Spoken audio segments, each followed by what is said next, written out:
Hello everyone, welcome to my channel Ayurveda for you.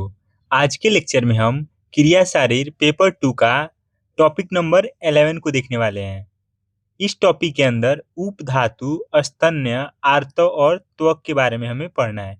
एक एक करके हम सभी को देखेंगे। फर्स्ट पॉइंट है उपधातु। उपधातु की व्युत्पत्ति। उपधातु शब्द उप प्लस धातु से बना है, जिसका अर्थ है धातुओं के समीप अर्थात धातु के समान लक्षण वाली। नेक्स्ट पॉइंट है इसकी निरुक्ति। उपमितः धातु भी इति उपधातु। धातु के समान रचना उपधातु कहलाती है। नेक्स्ट पॉइंट है इसकी परिभाषा। धारणात् पोषणात् च धातव उपधातुस्तु धारणादेव। चक्रपाणी से लिया गया इसको।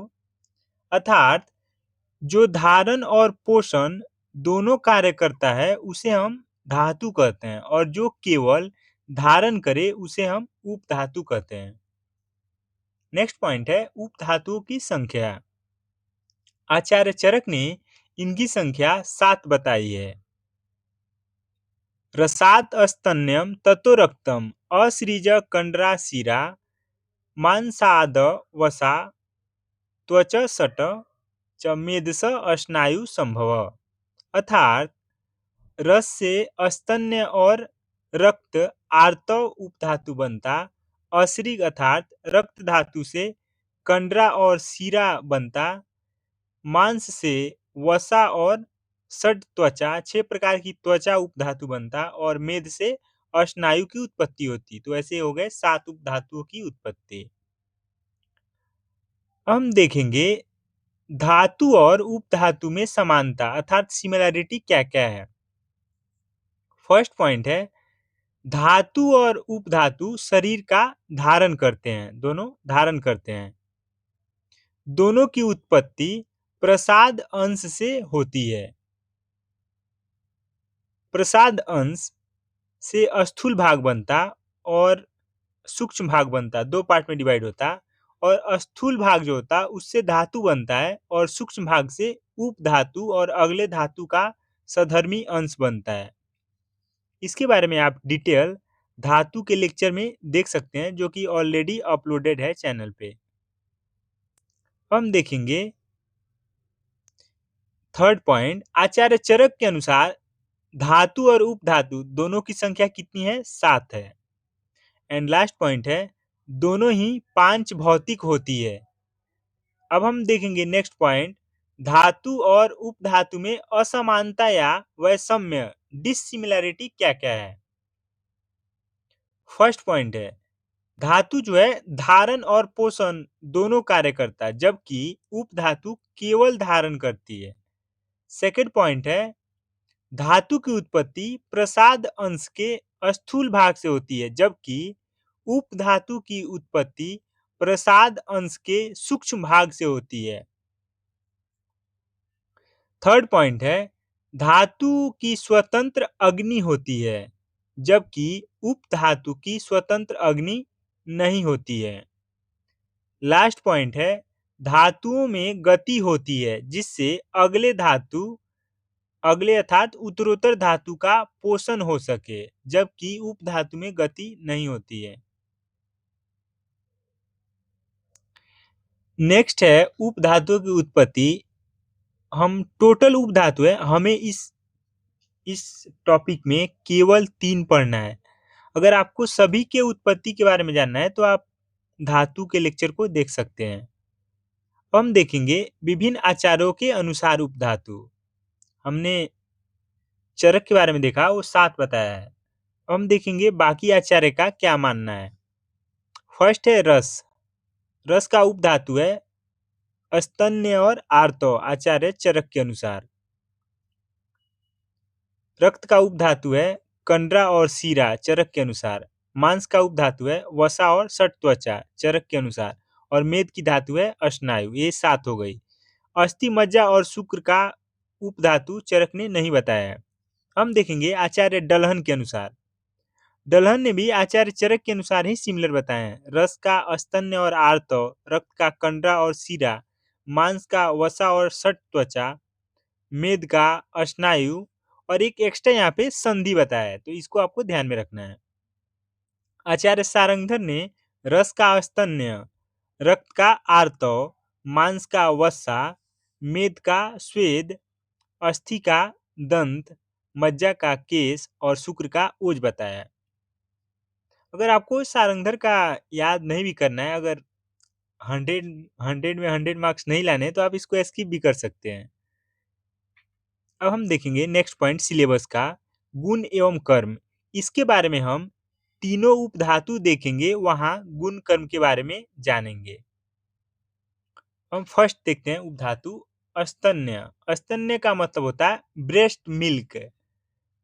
इसे आपको स्तन नहीं समझना है। स्तन का मतलब होता है ब्रेस्ट, जबकि स्तन्य का मतलब होता है ब्रेस्ट मिल्क। यहाँ पे हमें स्तन्य के बारे में पढ़ना है। फर्स्ट पॉइंट है परिचय। यह रस धातु का उपधातु है। सेकंड, निरुक्ति। स्तनात जातम इति स्तन्यम, अर्थात स्तनों से उत्पन्न होने के कारण स्तन्य कहलाता है। हम देखेंगे इसकी उत्पत्ति कैसे होती है। अन्न रस पे रसाग्नि कार्य करती है, तो उससे दो पार्ट बनते हैं, प्रसाद अंश और कीट भाग। कीट भाग से कफ बनता है, और प्रसाद अंश जो है वह फिर से दो पार्ट में डिवाइड होता है, स्थूल भाग और सूक्ष्म भाग। स्थूल भाग से अस्थाई रस धातु बनती है, जबकि सूक्ष्म भाग से उपधातु और आगे का रक्त सधर्मी अंश बनता है। यहाँ पे उपधातु स्तन्य और आर्तव बनता। हम देखेंगे इसके प्रमाण को। स्तन्य का प्रमाण है 2 अंजलि। नेक्स्ट पॉइंट है शुद्ध स्तन्य परीक्षा या लक्षण। यह इस टॉपिक का सबसे इंपॉर्टेंट पॉइंट है, इसी पे पेपर में क्वेश्चन पूछे जाते हैं। यत् क्षीरम उदके क्षिप्तम एकीभवति पांडुरम, मधुरम च अविवर्ण च प्रसन्नम तत् विनिर्देशत सुश्रुत निदान स्थान। जो स्तन्य दूध, स्तन्य से आपको ब्रेस्ट मिल्क समझना है, पानी में डालने पर एक जैसा हो जाए, अर्थात यूनिफॉर्म हो जाए, वह पानी श्वेत हो जाए एवं रस में मधुर हो, तथा जो विकृत वर्ण वाला न हो, उसे शुद्ध स्तन्य कहते हैं। यह है सुश्रुत के अनुसार। हम देखेंगे चरक के अनुसार। आप आप इन दोनों में से एक श्लोक को कर लेना जो आपको आसान लगे। चरक ने क्या बताया है, स्तन्य संपत्ति तु प्रकृति वर्ण गंध रस स्पर्शम उद्द पात्रे च दुहामानम उदकम वेति प्रकृति भूतत्वात् तत्पुष्टिकरम आरोग्यकरम च इति। अर्थात स्तन्य वर्ण गंध रस एवं स्पर्श में सामान्य अर्थात प्राकृत हो, जल युक्त पात्र में डालने पर उसमें मिल जाए अर्थात यूनिफॉर्म हो जाए, यही सुश्रुति बताते हैं। वह स्तन्य पुष्टिकर एवं आरोग्य प्रदान करने वाला हो। हम देखेंगे नेक्स्ट पॉइंट, दूषित स्तन्य, अर्थात दूषित जो दूध होता है उसके बारे में जानेंगे। जो कसाय, कटु, अम्ल, रसयुक्त हो तथा पानी में तैरता हो या डूब जाए, वह दूषित है। आचार्य सुश्रुत के अनुसार है। चरक के अनुसार जो स्तन्य श्याव, अरुण, कृष्ण, नीला, पित्त, ताम्रवर्ण का, तिक्त, अम्ल, कसाय और कटु रस वाला, रुक्ष और फेन युक्त, दुर्गंधित आदि विकारों से युक्त हो, वह दूषित स्तन्य है। हम देखेंगे शुद्ध स्तन्य के गुण के बारे में। सुश्रुत के अनुसार हम देखने वाले हैं। अनेक औषधि अर्थात अनेक औषधि एवं आहार रस का प्रसाद भाग होता है, वहीं स्तन्य का गुण है। नेक्स्ट है प्राणद, वाइटलाइजर। थर्ड गुण है मधुर अर्थात स्वीट इन टेस्ट। फोर्थ है पिस्चिल अर्थात विस्कस और स्लिमी। 5th है शीतल, कोल्ड। 6 है अस्निग्ध अर्थात सूथिंग। 7th है गुरु अर्थात हैवी। हैवी मीन्स भारी, वजन में नहीं समझना है आपको। हैवी का मतलब होता है जो पचने में ज्यादा टाइम लगे जिसे। नेक्स्ट है सलक्षण अर्थात स्मूथ हो, सर अर्थात मूविंग हो, और लास्ट गुण जो है मृदु हो। तो ये 10 गुण हो गए। हम नेक्स्ट देखेंगे स्तन्य के कर्म के बारे में। डिफरेंट आचार्यों द्वारा हम कर्मों को देखेंगे। फर्स्ट है ओजवर्धक, जो ओज की वृद्धि करे। धातुवर्धक, जो धातुओं की वृद्धि करे। वात पित्तहर, जो वात और पित्त दोष को हर ले। अगर जो वात पित्त को हरेगा वह क्या करेगा, कफ को ऑब्वियसली बढ़ाएगा। तो फोर्थ है इसका कर्म कफवर्धक। फिफ्थ है वृष्य, वीर्यवर्धक। सिक्स है स्तनों के आकार को बढ़ाता है। सेवेंथ है शिशु के लिए जीवन है अर्थात जीवनदायक है। 8 पॉइंट है शिशु के लिए आरोग्य प्रदान करता एवं पुष्टिकर है। एंड लास्ट पॉइंट है शिशु के लिए बल वृद्धिकर होता है। हम देखेंगे स्त्री दूध के गुण कर्म को। इसका श्लोक है जीवनम बृहनम सातम्यम स्नेहनम मानुषम पय नावनम रक्तपित्ते च तर्पणम च अक्षी शूलिनाम। चरक सूत्र स्थान से लिया गया है।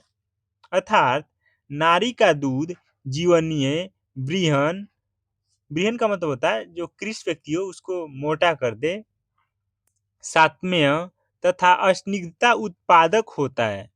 इसका प्रयोग रक्तपित्त रोगी में नस्य के रूप में किया जाता है तथा अक्षिशूल, पेन इन आई, में तर्पणार्थ किया जाता है।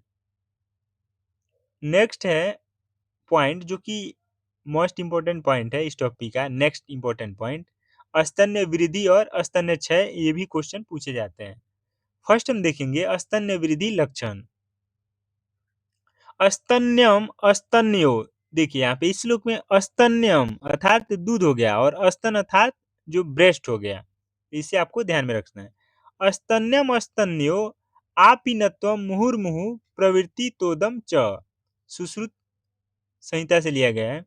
अर्थात सामान्य से अधिक दूध की उत्पत्ति होने से स्तन स्थूल हो जाते हैं, जिसके तनाव से पीड़ा होती है तथा बार बार दूध का स्त्राव होता है।